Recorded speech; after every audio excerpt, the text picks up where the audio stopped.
마지막 만찬석상에서 하셨던 말씀을 우리가 듣고 또 마음 깊이 묵상하도록 하겠습니다. 오늘 보실 하나님 말씀은 요한복음 16장 25절로 28절까지의 말씀입니다. 이것을 비유로 너희에게 일렀거니와 때가 이르면 다시는 비유로 너희에게 이르지 않고 아버지에 대한 것을 밝히 이르리라. 그날에 너희가 내 이름으로 구할 것이요 내가 너희를 위하여 아버지께 구하겠다 하는 말이 아니니 이는 너희가 나를 사랑하고 또 내가 아버지께로부터 온 줄 믿었으므로 아버지께서 친히 너희를 사랑하심이라. 내가 아버지에게서 나와 세상에 왔고 다시 세상을 떠나 아버지께로 가노라 하시니. 아멘. 오늘은 하나님의 때를 기다리는 우리의 자세와 태도에 대해서 한번 생각해 보도록 하겠습니다. 여러분, 우리나라 속담에 급할수록 돌아가라 라는 말이 있습니다. 비슷한 말로는 돌다리도 두들겨 보고 가라, 혹은 급히 먹는 밥이 체한다, 아무리 급해도 바늘 허리에 끼워 쓰지 못한다 등의 말들이 있습니다. 물론 어떤 일을 할 때에 신속성이 중요할 때가 있고 또 과감한 추진력이 필요할 때도 있습니다. 세상 일이야 상황에 따라서 또 사람의 성향에 따라서 빨리 하는 게 약이 될 수도 있고 더디가고 천천히 하는 것이 더 나을 때가 있습니다.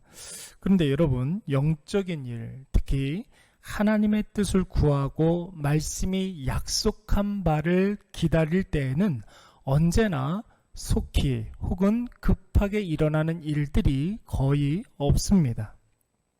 오늘 본문의 말씀을 보시면 예수님께서 25절에 지금은 비유로 하나님의 뜻을 이야기하지만 언젠가 때가 되면 너희가 비유가 아닌 눈앞에 펼쳐지는 것으로 확실히 알고 깨닫게 될 것이라고 말씀하셨습니다. 여러분, 이 말씀에서 예수님이 말씀하신 때가 이르면 이라는 말은 표면상으로 볼 때에 예수님의 부활 이유를 이야기하는 것입니다. 예수님께서 고난당하시고 십자가에 못 박혀 죽으신 이후에 3일 만에 부활하시면 예수님께서 그동안 보여주셨던 천국복음 말씀이라든지 병고침, 죄사함, 죽은 자를 살리는 일과 또 여러 가지 표적들이 무엇을 의미하는지를 분명히 알게 될 것이라는 말씀이죠. 그러나 이 말씀에 또 다른 의미가 있습니다. 제자들 이후에 오고 오는 모든 그리스도인들에게 하시는 말씀입니다.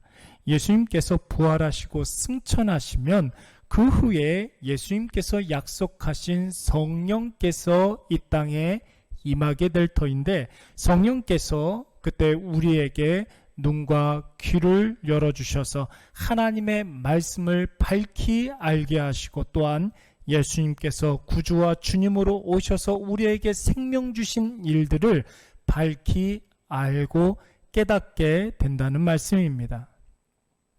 여러분, 옛날에 속독법이 굉장히 유행했던 적이 있었습니다.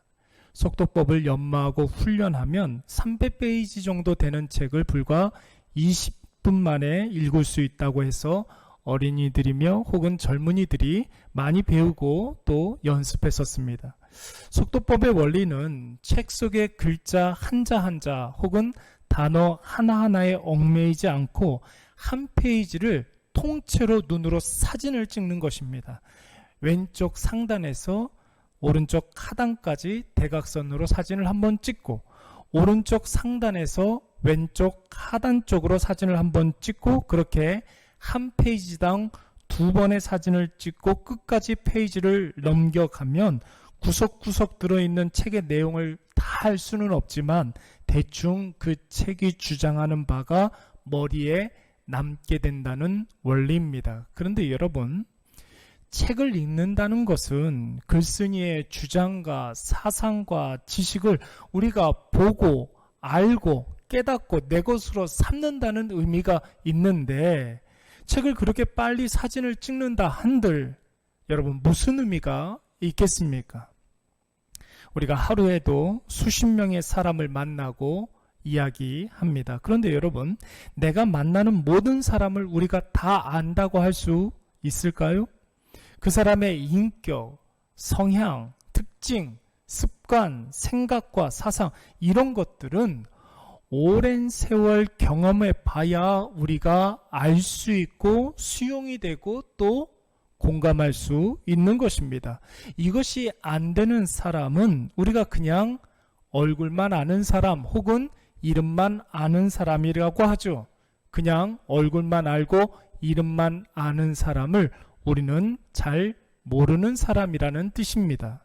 하나님의 말씀과 주의 뜻은 때가 되어야 알 수가 있습니다. 우리가 감격적으로 간증하며 또 하나님의 은혜에 감사하는 과거의 일들을 한번 생각해 보십시오. 그 모든 일들은 그때 당시에는 하나님의 뜻을 전혀 가늠할 수가 없는 일들이었습니다. 그래서 우리가 그 당시에는 불평도 하고 하나님께 원망도 했던 것입니다. 그런데 시간이 흘러서 성령께서 우리의 귀를 열어주시고 눈을 열어주실 때에 나에게 일어났던 일들에 대한 하나님의 뜻과 하나님의 계획을 알게 되면 그때 비로소 우리의 마음에 감격과 감사가 넘쳐나고 또 기뻐할 수가 있는 것입니다. 지금 이 코로나의 상황, 사람들이 저에게 가장 많이 하는 말이 목사님, 천천히 급하지 않게 생각하세요. 조급할 필요가 없습니다. 천천히 가시죠. 이런 말들을 많이 합니다.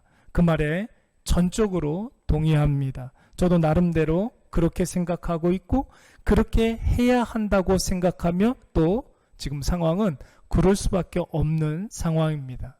그러나 여러분, 그렇게 말한 분이나 그렇게 생각하는 저나 말은 참 쉽지만 실제로 그렇게 하는 것이 중요한 것입니다. 아이가 엄마 뱃속에 충분히 엄마의 영양분을 받아 먹고 엄마의 태교를 받으면서 커가야 하는 기간이 있습니다. 아이를 빨리 보고 싶다고 때가 되지도 않았는데 일부러 꺼내게 되면 그것은 조산이죠. 건강한 신생아가 나올 수가 없습니다. 사랑하는 여러분, 주님의 뜻을 속단해서는 안 됩니다. 속단하게 되면 하나님의 뜻과는 거리가 먼 결정과 선택과 행동을 하게 됩니다. 하나님의 뜻과 거리가 먼 행동, 우리는 그것을 죄라고 하는 것입니다. 그래서 속단은 실수와 잘못으로 이어지고 그 속단으로 인한 실수와 잘못은 사람에게는 상처를 주고 안 좋은 사건들을 양산해내며 책임지고 대가를 치르는 일들이 분명히 있게 됩니다. 오늘 주님의 말씀을 들으십시오. 때가 되면 비유가 아닌 눈으로 확실히 보고 귀로 확실히 들을 수 있게 됩니다. 이게 바로 성령이 하시는 일들입니다. 그러므로 우리는 지금 우리 앞에 어떤 일이 있든지 어떤 문제가 있든지 속단하지 마시고 바늘 허리 꿰지 마시고 돈을 두드리면서 돌아가시는 일들이 분명히 있어야 합니다. 주님께서 반드시 오늘 내 앞에 있는 그 일에 대한 답을 선명하게 보여주실 줄로 믿습니다. 우리 한번 기도하겠습니다. 오늘도 우리에게 귀한 말씀을 허락해 주시고 우리 앞에 있는 여러 가지 일들을 어떻게 대해야 하는지 지혜를 주시는 여호와 하나님 아버지, 우리가 속단하지 아니하고 죄짓지 않게 하여 주시니 참으로 감사드리옵나이다. 제자들이 주님의 말씀을 속단하여 성급하게 결정하고 알았다 했을 때 주님께서는 아직 때가 이르지 않았다 말씀하신 것처럼 우리도 하나님의 일들을 속단하지 않게 하시고 우직하게 주의 때를 기다리게 하여 주시옵소서. 주님의 때에 주님의 방식으로 주의 일을 우리에게 선명하게 보여주실 때에 우리의 마음에 감사와 기쁨이 넘쳐날 줄로 믿습니다. 주님, 우리에게 기다리는 인내의 복을 허락하시사 주의 말씀과 때를 기다리는 시간이 오히려 기대와 소망의 시간이 되게 하여 주시옵소서. 예수님의 이름으로 기도드리옵나이다. 아멘.